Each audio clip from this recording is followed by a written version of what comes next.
Okay, so we're here in the control room and I'm sitting at the computer that runs the live text software.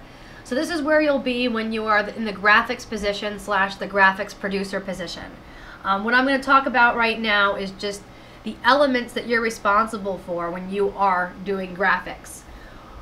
First thing you want to be responsible for is the credits for the end of the show.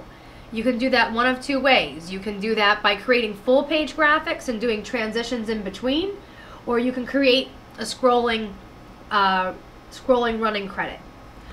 You also are responsible for the slate. What you need to put on a slate, you're going to start with a full page background, and you're going to add in the show title, the director, the date, and the take number. And during the show, you'll constantly update the take number each time we have to start over again.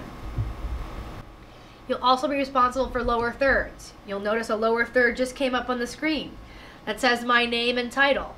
That is a lower third.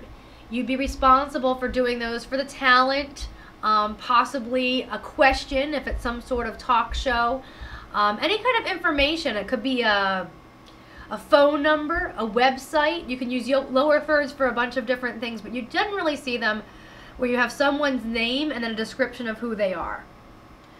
Over-the-shoulder graphics. All the students put over-the-shoulder graphics into the Dropbox in CC212, but you as the graphic operator are going to be the one that imports those graphics onto this computer and then imports them further into the live text software. That is your job.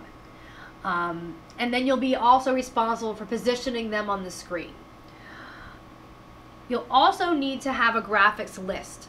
What that does is you need to have the script, the marked script, and then you start creating a list as to when all the over-the-shoulders are going to come in, and then when all the lower thirds, and any full pages, and that sort of thing. And you'll arrange that list and this screen to match each other so you can easily call up and execute each one of the graphics. And the last step is what I just kind of talked about, the execution.